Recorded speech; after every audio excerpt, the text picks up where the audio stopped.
Hello chess buddies, welcome to Amateur Chess University. Today, we'll be looking into a very entertaining round 1 game between Hikaru Nakamura, the US Grandmaster, and Jordi Fluvia Poyatos, the Andorra International Master, the Casino de Barcelona tournament in Spain in the year 2007.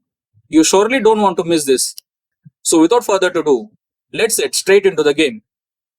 Hikaru here had the white pieces and he begins with d4, going for the queen's pawn opening. Jordi replied with knight f6, going for the Indian game, c4 by white, and g6 by black, going for the king's Indian defense. Here Hikaru developed his queenside knight, bringing it to c3, and Jordi pushed his pawn from d7 to d5, going for the greenfield defense. Usually white goes for capturing this pawn at d5, and black captures the pawn on d5 with his knight, where we will have the exchange variation of the greenfield defense. But in this instance, Hikaru went for another option. He brought his dark square bishop to g5, going for the Stockholm variation of the greenfield defense, now targeting this knight. Here Jordi moved his knight to e4, targeting the dark square bishop.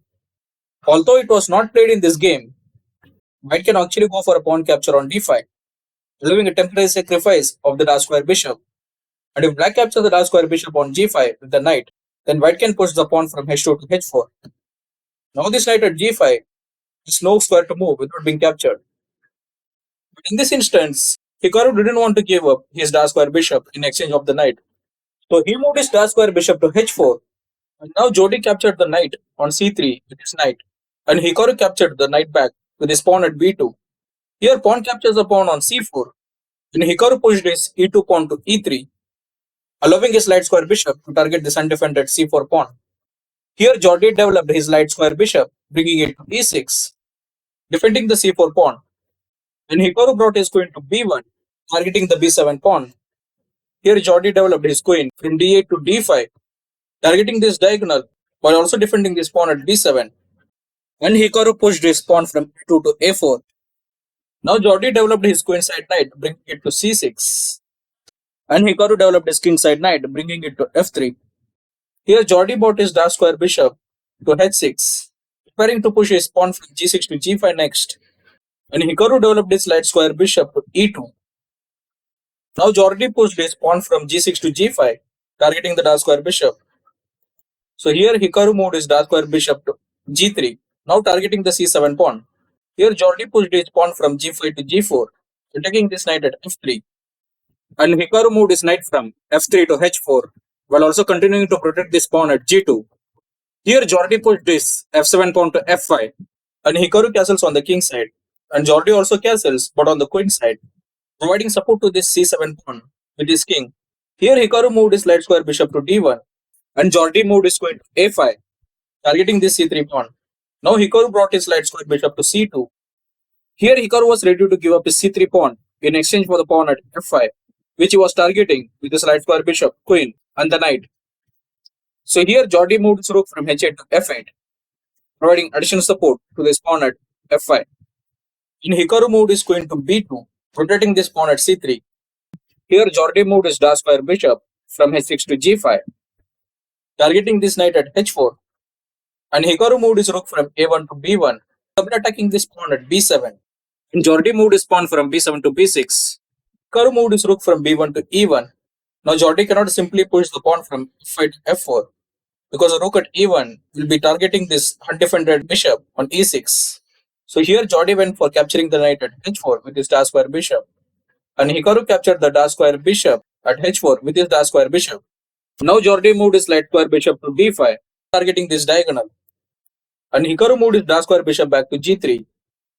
Here Jordi pushed his pawn from h7 to h5, creating a triangular pawn chain, and Hikaru pushed his f2 pawn to f3, looking to break the pawn chain. Here Jordi captured the pawn on f3 with his pawn, and Hikaru captured the pawn on f3 with his pawn. And Jordi pushed his pawn from f5 to f4, which was kind of a pawn sacrifice, but it comes with the purpose of bringing the rook to g8 next and target the king. And here Hikaru captured this pawn at f4 with his dark square bishop. Now if you look at this position in the game, black is the one which is attacking from the beginning, and white is mostly defending. But in this instance, Jordi played a very unusual move. He went for capturing the pawn at d4 with his knight, going for a knight sacrifice in exchange for 2 pawns. He had an idea behind it, but that is not exactly how it worked, because sacrificing this knight brought the game back to even terms. Now Hikaru captured the knight at d4 with his pawn at c3, and Jordi moved his rook from f8 to g8, delivering a check. Now Jordi's idea behind sacrificing that knight was, if in this position Hikaru moves his king to h1, then Jordi will capture the pawn at f3 with his light square bishop, delivering a check.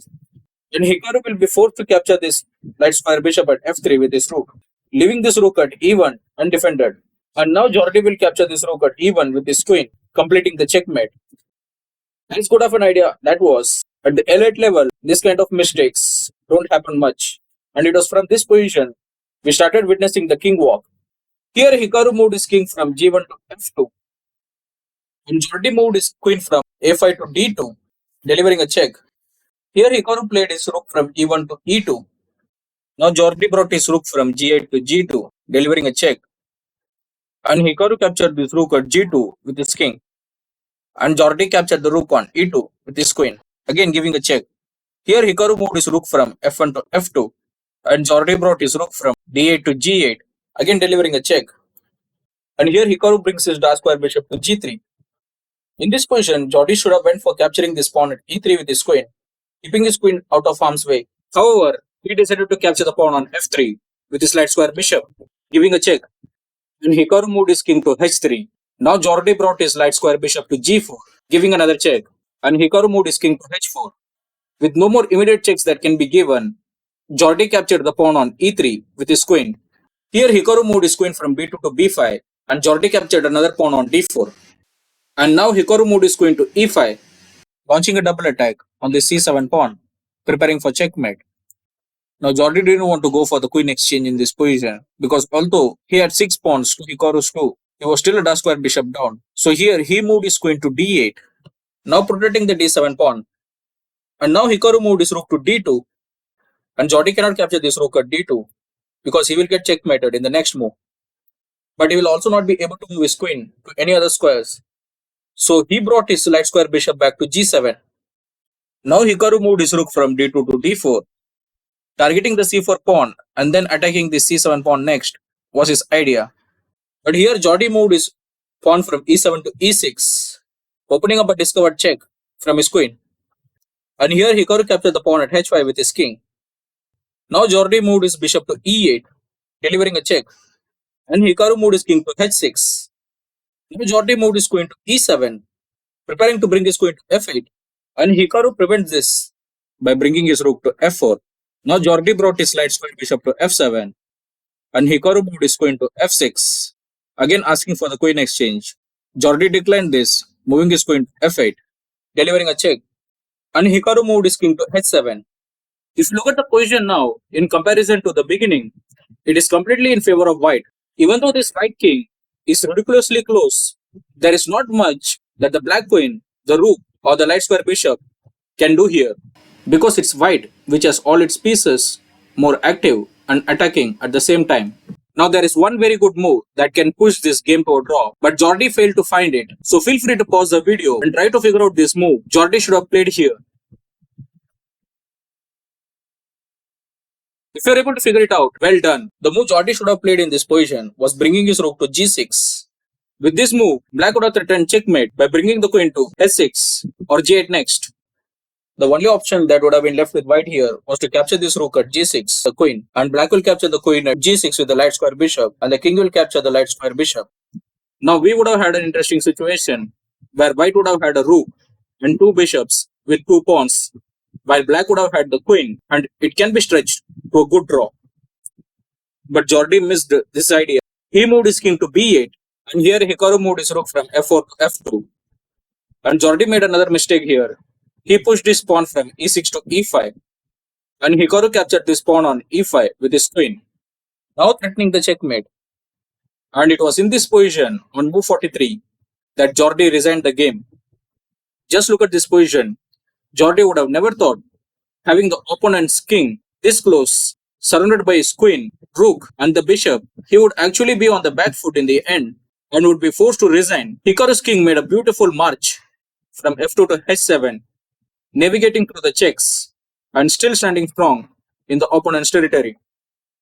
So that's the game. This is one of those matches where we can call that the king was leading from the front. The fearless movement of king into the opponent's territory without getting checkmated, though all the pieces were so close to it, was such a treat to watch.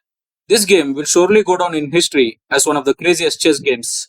So props to Hikaru for giving us another entertaining game. If you have any thoughts on the game, feel free to share below.